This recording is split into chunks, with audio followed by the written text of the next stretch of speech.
Welcome back, Recliner Sports Reporters, to another week's episode of Knockout Bets Podcast. I'm excited for this one, dude. I'm like, Oh my I'm goodness. I'm so pumped. I've been waiting all week for this. I'm All Mac. week. Yeah, Been waiting like 2 months since they announced this card. whenever they 3 months, announced it, however like long 3 months been. ago, it's been crazy. The whole hype up to it's been great. The press conference was great today. Oh, it's going to be a banger. I'm Mac, and with me as always is Andrew. What's up, everybody? Today we're going to talk about UFC 280 over in Abu Dhabi, and it is. I mean, you go top to bottom on this card, and it is just epic. I mean, Names, prospects, exciting fights. I know for us, it was really hard to pick what four we were going to talk about. Absolutely. Some ones that didn't make the cut that do deserve just some recognition. I know for us, I know Caitlin Chajukian versus Manon Farrow. You got Bilal Muhammad versus Sean Brady. You got a Nurmagomedov fighting on the card. You got Petrosian fighting AJ Dobson. Mohamed Cabral.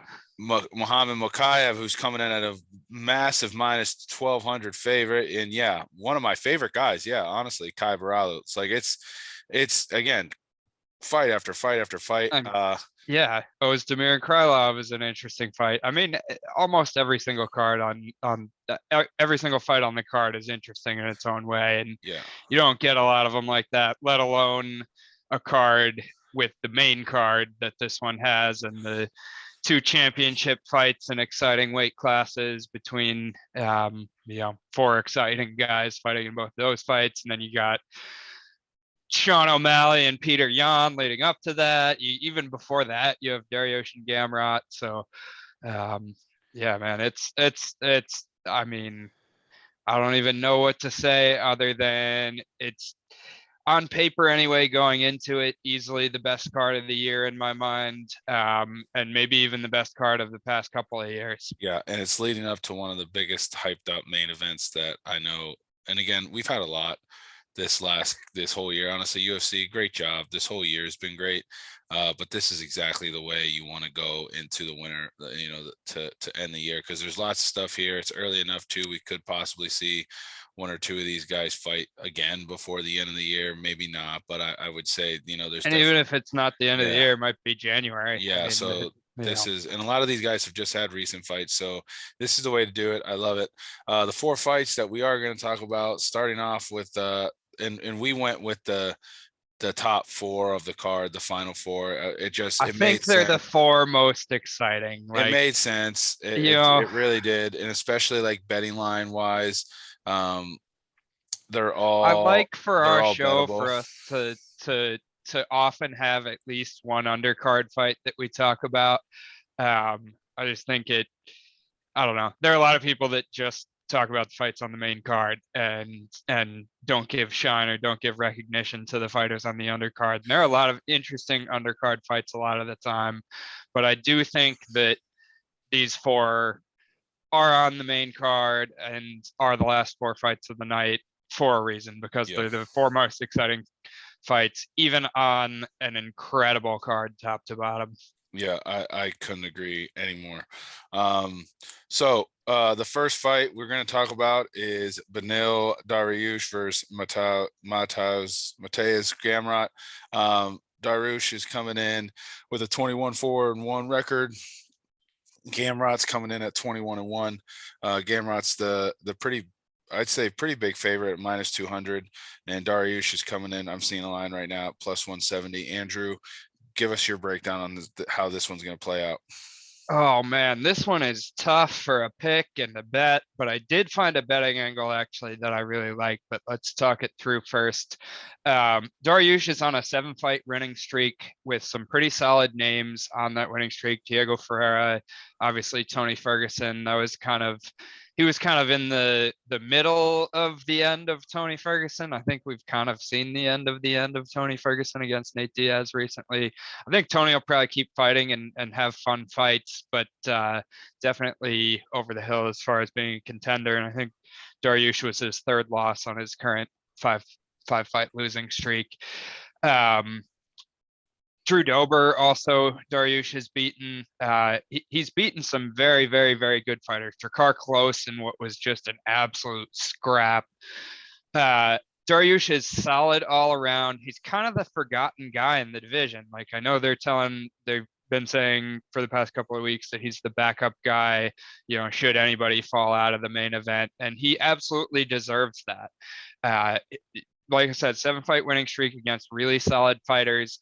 He's always just kind of been a little bit on the outside looking in with guys like Justin Gaethje and Dustin Poirier and Michael Chandler and some of the other guys up at the top of the division. He's always just been right there, but not quite right there in terms of getting a title shot. And it does seem to me like if he wins this fight, he should probably get a shot against the winner of Oliveira and Makhachev.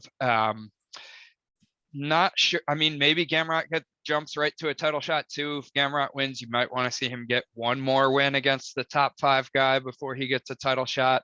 But Gamrot, for being relatively new to the UFC, he is 31 years old, so he's not exactly young. So you want to get him up there while he's in his prime too, because he is Gamrot easily a qualified, bona fide top 10 guy in the UFC. Gamrot is an incredible wrestler. He's also very well rounded.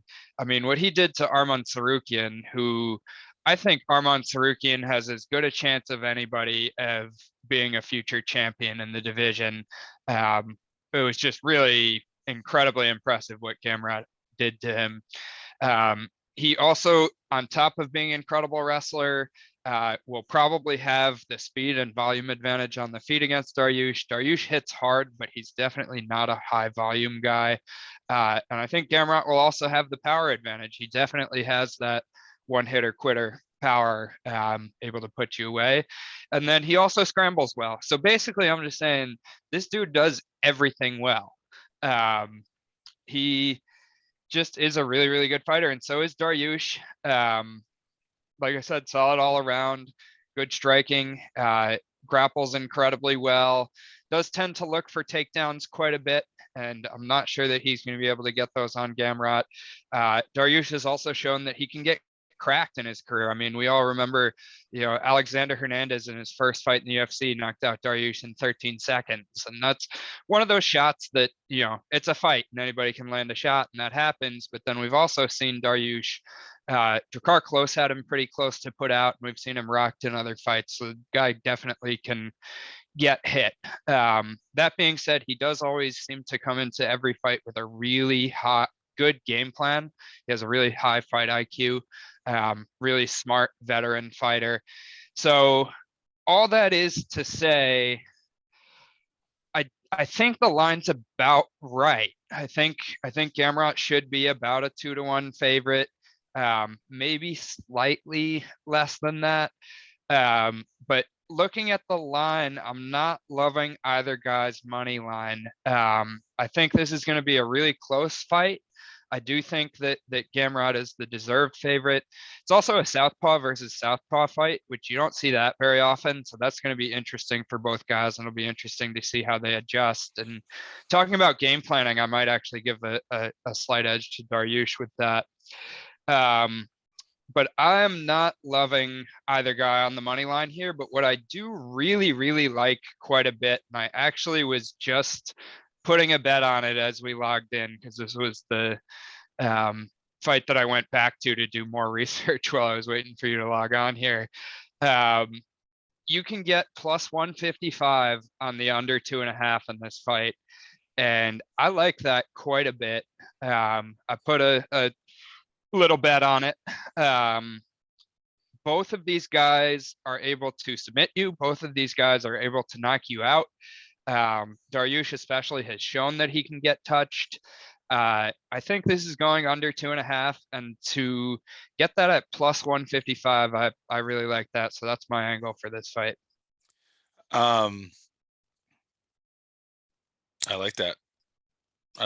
I think, to me, I think Gamrot has the most potential to win, but like you said, I don't like the odds I'm seeing at minus 200. To me, it's to throw it into a parlay where Dariush could literally go and just, like you said, have a good game plan and just take this thing to the decision and win like that. I don't feel comfortable. I think if Or you're, snatch up a yeah, sub or anything. yeah, I mean, I would hate to be betting against Dariush. It would just make me nervous. yeah. So for me, I'm liking. I think there's value to Dariush's side on the money line. I'm putting my eggs in the basket of, I think he's gonna stick to his game plan, use his expertise, and really try to mix in some takedowns, keep clean on the feet, just try to keep Gamrot, guessing and what he and not letting them, just stay still in the pocket. So I if I haven't made a bet on this one yet. Um, I wouldn't put either one of these fighters into a parlay. No, I would not definitely at not. all. I think this is way Not a too safe close, parlay fight. way too close to even run the risk of that. So I would definitely say, like, stay away from that. But if I'm looking at anything that I might take just because of value, I would take Benil Dariush at the plus money if that stays there.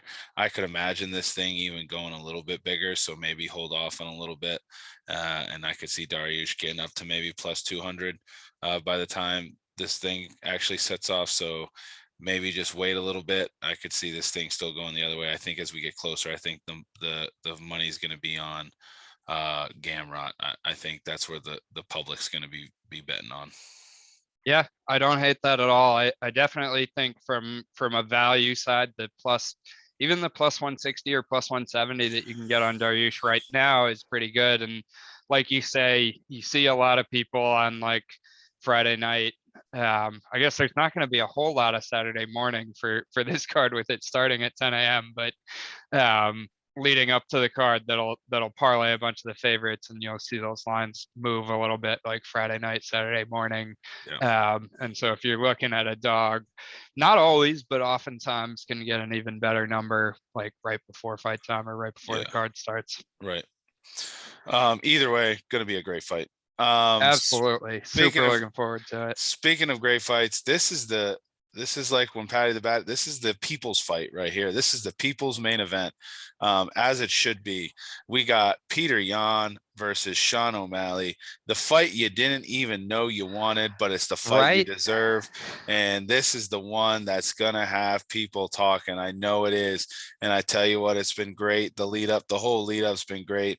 The press conference yesterday was great. Sean O'Malley's training videos have been great. It's been epic the whole time. But yeah, we got Sean O'Malley coming in at 15-1. Peter Yan coming in at 16-3. Yan is coming in at the big favorite at minus 270. O'Malley's coming in at plus 220. Andrew, tell me how you think this fight's going to play out.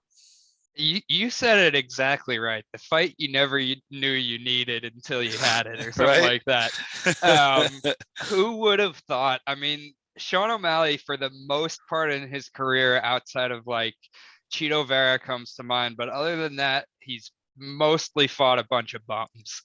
And no disrespect to anybody, but that's just the truth. He's been kind of brought along as a prospect very slowly by the UFC, and I think kind of on purpose. I mean, he's even said publicly, if I'm not making that much money per fight, hey, why am I going to care, who I go out there and beat?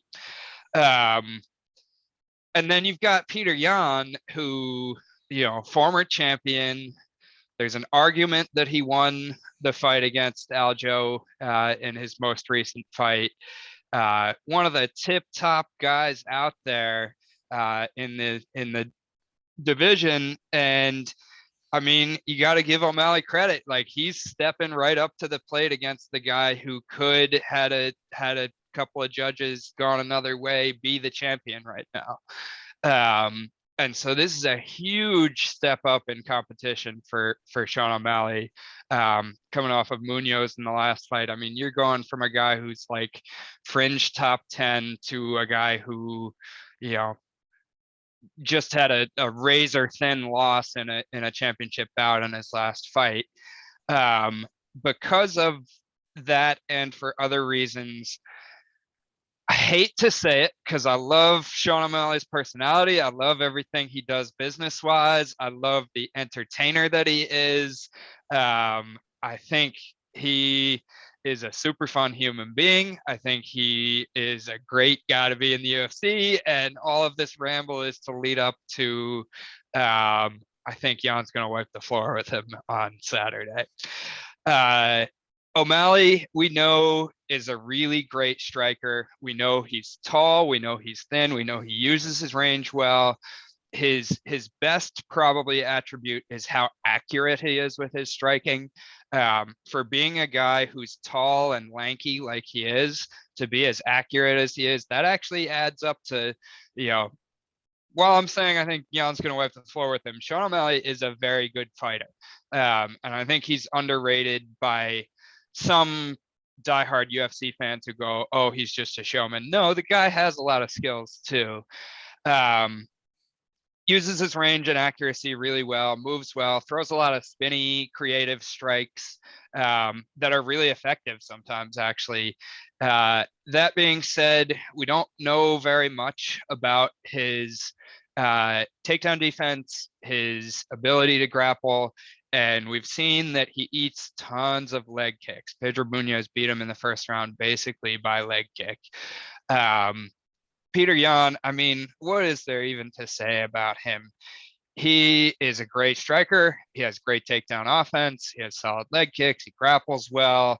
I think the thing that leads me the most to say that Jan is going to dominate in this fight is if you look back at Jan's record, not too long ago, he beat Corey Sandhagen, who to me, Corey Sandhagen, at least at this point in both of their careers, is a better version of Sean O'Malley, a guy who's a tall, lanky, accurate, quick striker. And Jan beat him pretty convincingly. So I've got Jan. I think we could see him using a good amount of wrestling in this fight. I think even if we don't, even if we see them stand on the feet, I still think Jan wins. O'Malley's tough, man, and I wouldn't be super shocked to see him catch a shot and get a knockout. But I think to me that's the only way that O'Malley wins. I actually have when I say I foresee Jan wiping the floor with O'Malley, I'm putting my money where my mouth is. I have a big boy 6-unit bet on Jan parlayed with Carol Rosa, the first fight of the card. And that's at minus 120, 6 units to win 5. And I feel very, very good about that bet. Otherwise, I wouldn't have 6 units on it. So that's where I'm at. I think that this is going to be, I mean, this is the biggest test of Sean O'Malley's career. There's no doubt about it. There's you don't even have to say it because it's just facts. Peter Yan is going to be one of the fastest people that Sean O'Malley's faced. And when you speak about Sean O'Malley, you always talk about his speed. But Peter Yan is very, very fast. And he also mixes in takedowns well. And with him being low and small to the ground, that's going to really, I think he's going to have an easy time getting in there. Then you talk about the leg kicks, he could punch his leg if he wanted to. Honestly, that's a jab. The height difference is going to be like that. I mean, that's a like... jab right to the quad. He doesn't have to worry about the kicks. That's hilarious.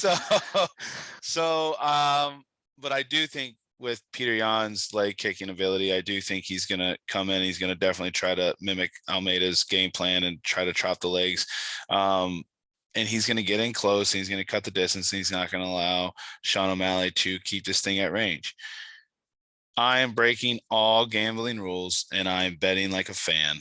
I knew you would. I guessed it in my own head and before we came on the show. The whole world knew that Mac, once again, doesn't ever play smart. He just bets from the gut and bets with the heart.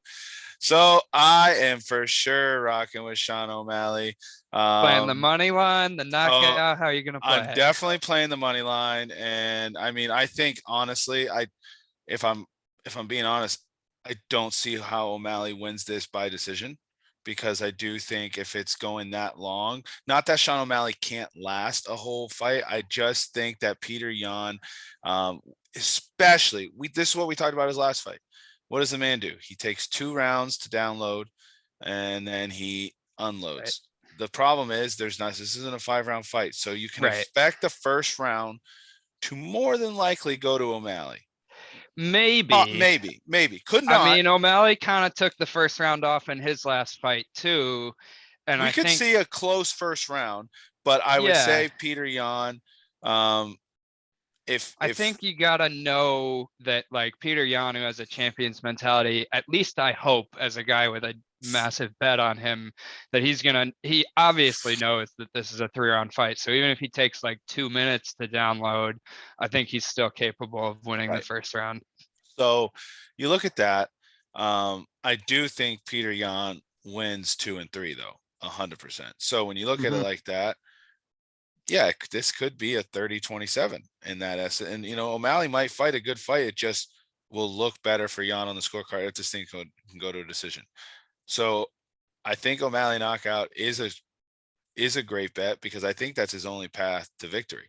And I not that like he couldn't win it. I just think the odds, weirdly enough, are better if he can knock him out. And O'Malley has the ability to do it. This isn't like, oh, there's no way. Like he does have the ability. He has power and speed.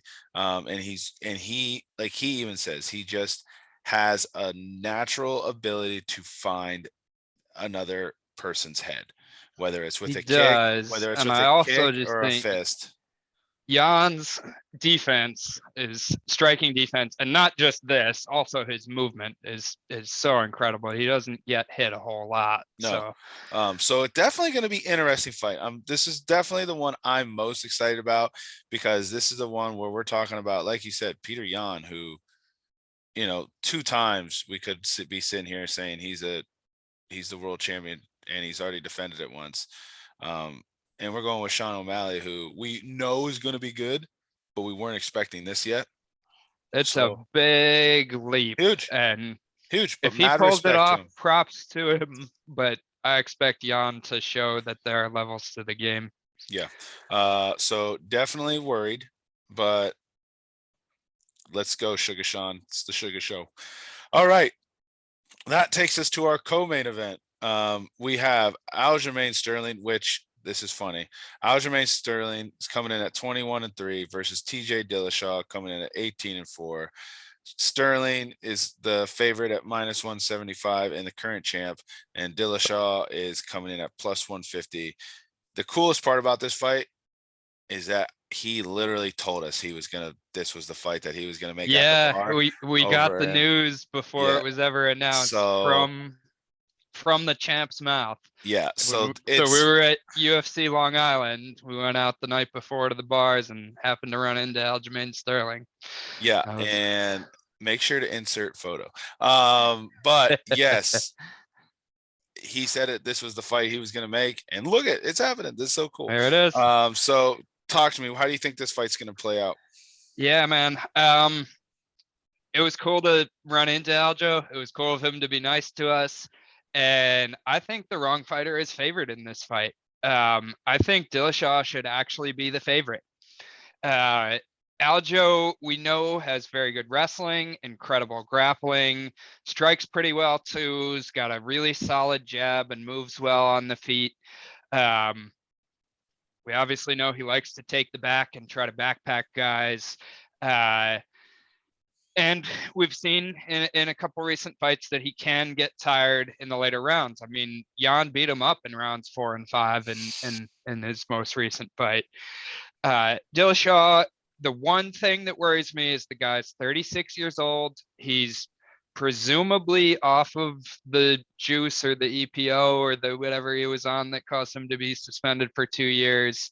And so that's a little bit of a worry, I guess. But I just think TJ has him beat pretty much everywhere in this fight. Dillashaw has an 86% takedown defense. He's only been taken down by two guys in the UFC. And only, I believe it's Dominic Cruz is the only guy who's taken him down more than once. And even the guys who have taken him down have not been able to hold him down for more than a few seconds at a time. So for Aljo to get TJ down and hold him down, it just seems very unlikely. And that's Aljo's path to victory.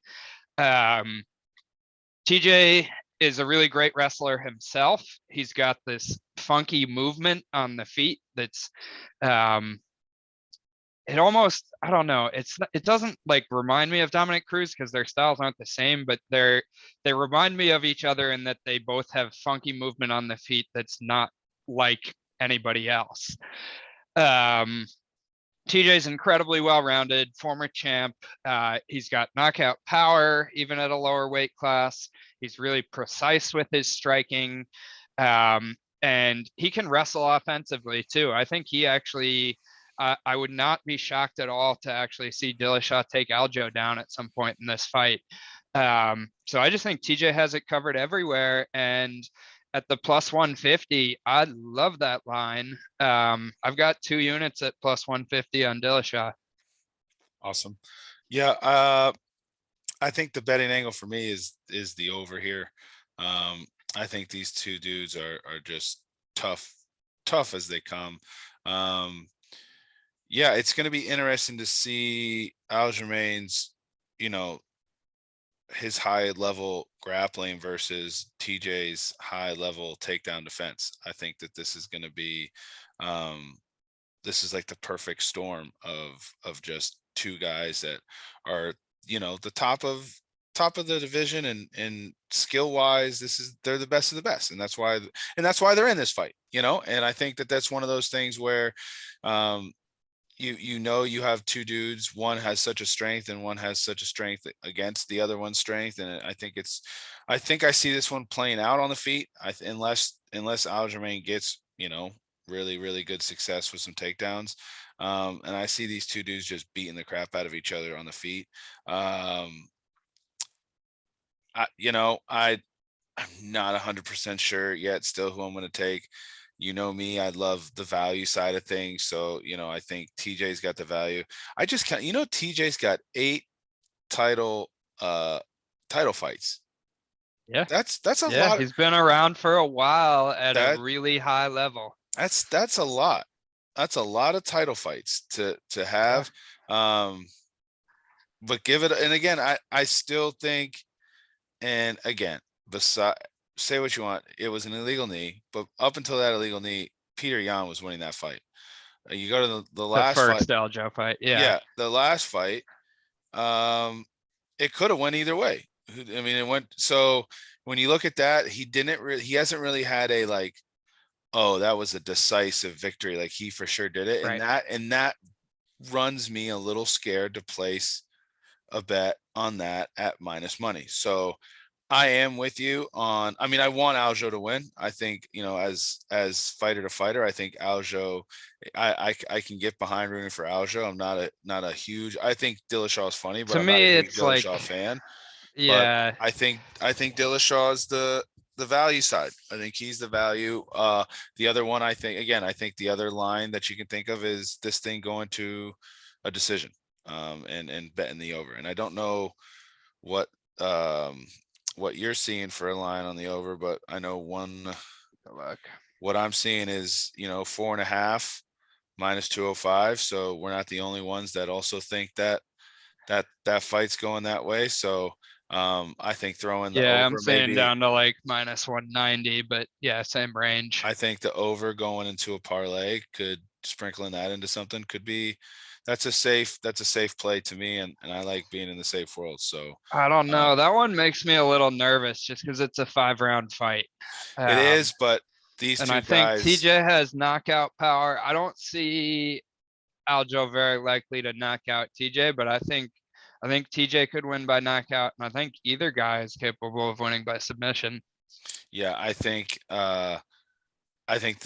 this thing doesn't end. If this thing ends in a outside of decision, it's going to be because Dillashaw knocks him out or Dillashaw gets tired and Aljo wrestles him out.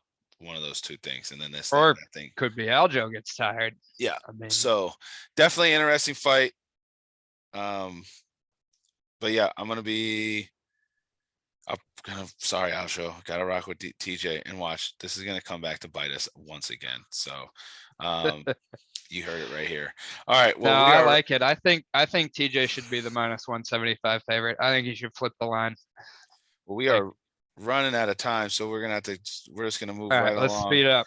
to our last fight. This is the one I mean, I know you said you had your big unit bet. This is my big unit bet, and Oh, I have a big unit bet on this one too. I I've threw it. thrown a lot of money on this card. Yes, I have All thrown it right, which all. side are you on? You go I first. I am on Doe Bronx all the Yes, way. let's go. I may even sprinkle more, and that's like I am. If there's anything that I like right now, it is.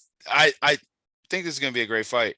I am so heavy on the Oliveira side right now. So I I'll love it. start us off with this one. I think Charles has just. I mean, you talk about the skills and the guy who's been able to just take and go into deep, get put into deep waters and come out on top time and time and time and time and time again. A dude that's really shown he's a true champion, a dude that was robbed of his belt. I think he's coming in for Brazil, for the whole world. The whole UFC wants to see it. But I think Charles Oliveira gets this thing done. By finish. Don't know how yet. Definitely a sub, but he's showing that he has knockout power. I think he's going to show Islam what it really means to be a champion, and I think he's going to add another finish onto the other side of Makhachev's statistics. Makhachev's a great fighter. We all know he can wrestle. We all know he has power. We all know he's trains with Khabib.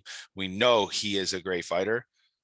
I just don't think it's his time yet. His time will come, but it ain't going to be now, and it's not going to be beating Charles Oliveira. So I'm all over Charles Oliveira. Love the plus money. I'm glad. Oh, now I just saw it's even as we're talking, I just saw it bump up to plus 160. So I think the people are going to be betting on Makachev because he's a Khabib guy. So I may even just wait a little bit more and watch that line just keep getting bigger and bigger and throw some more money as we get closer to fight. I'm all over Charles on this one. What about you? I absolutely love it because I'm on the same side. I bet this fight like 6 weeks ago. I saw a Did you plus parlay it 170. with an NFL game? No, no, I did not. I bet it like 6 weeks ago. I saw a plus 170 line on Oliveira, and I was like, I am all over that. And at one point the line went all the way down to like plus 145, and now it's creeping back up. So it's like I didn't even get anything out ahead of time, hardly anymore. If you're seeing like plus 160s, I mean, I'm plus 170s a tiny bit, but you'll probably see a plus 170 pop up again before the fight goes off. Yeah, I think the public's all over. I think the public's going to be all over Makachev on this one. Yeah, yeah. Well, and like you said, I'll keep it brief because I could just ramble for 10 minutes about this fight, but we've got a couple last things to get to and we are running out of time. But yeah, completely agree with everything you said. Obviously amazing wrestler, solid striking, uses his striking well to set up his takedowns, really good grappler, good top pressure. And then I wrote in my notes, Islam Makhachev's best win is Dan Hooker when Dan Hooker was starting to go into his slide.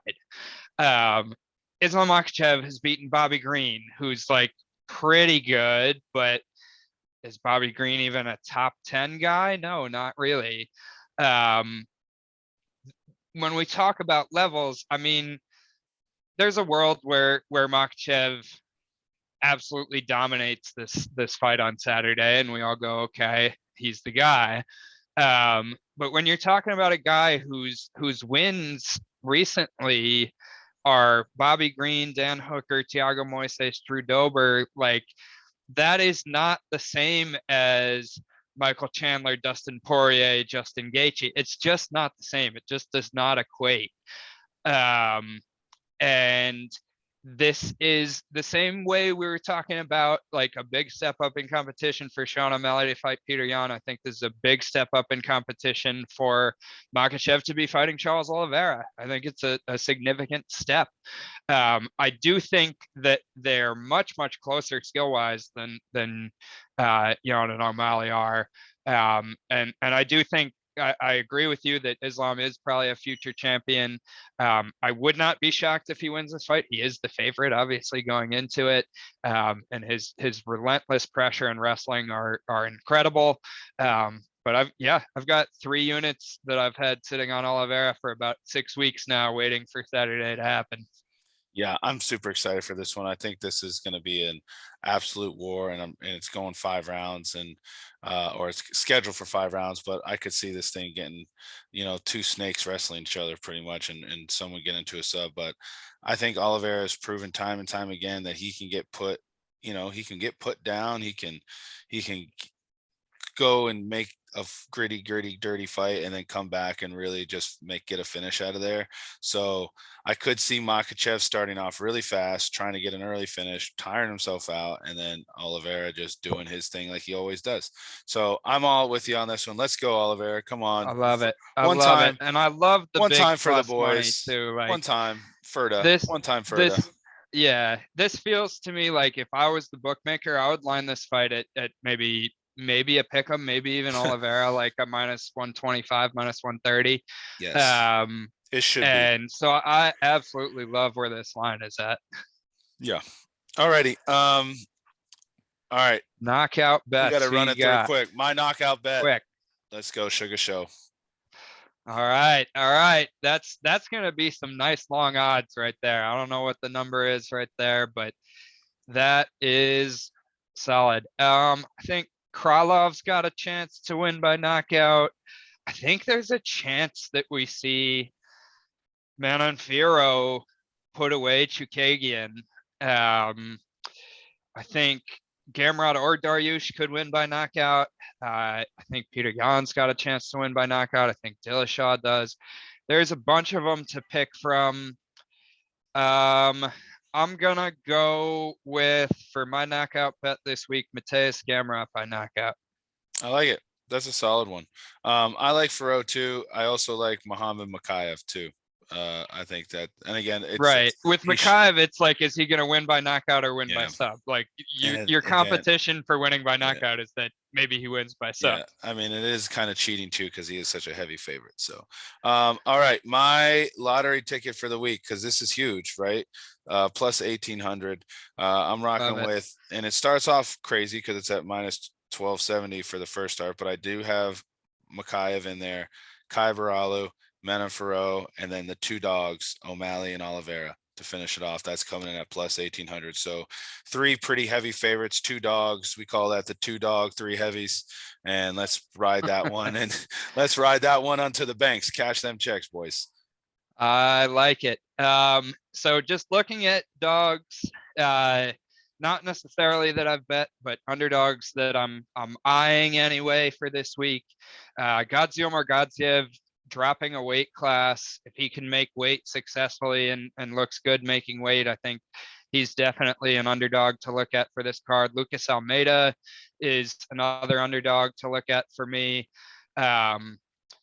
I'm staying completely away from Bilal Muhammad and Sean Brady. I just can't get a feel for that That's fight. Gonna be an ugly leaving fight. that completely alone. That's going to be a wrestle fest, and somebody's going to be stronger and have better technique and win. But I don't know Get eye poked. Who it's going to be. Yeah, and then I mean, any lottery ticket for me this week starts with parlaying Charles Oliveira and TJ Dillashaw. I really like both of them as underdogs. So if you put Oliveira, Dillashaw, and then maybe throw in, Almeida and Omar Gadziev, there you have a 4-dog long shot lottery ticket parlay. Let's go, the good old 4-dogger. All righty, awesome. Well, let's get right to the wire. Thank you all for tuning in again. We appreciate all the love and support. Good luck to all of you this weekend. And as always, enjoy this card, man. This is an absolutely great card. Keep the change. Have fun, man. Enjoy your Saturdays. That's gonna be a good one. Peace.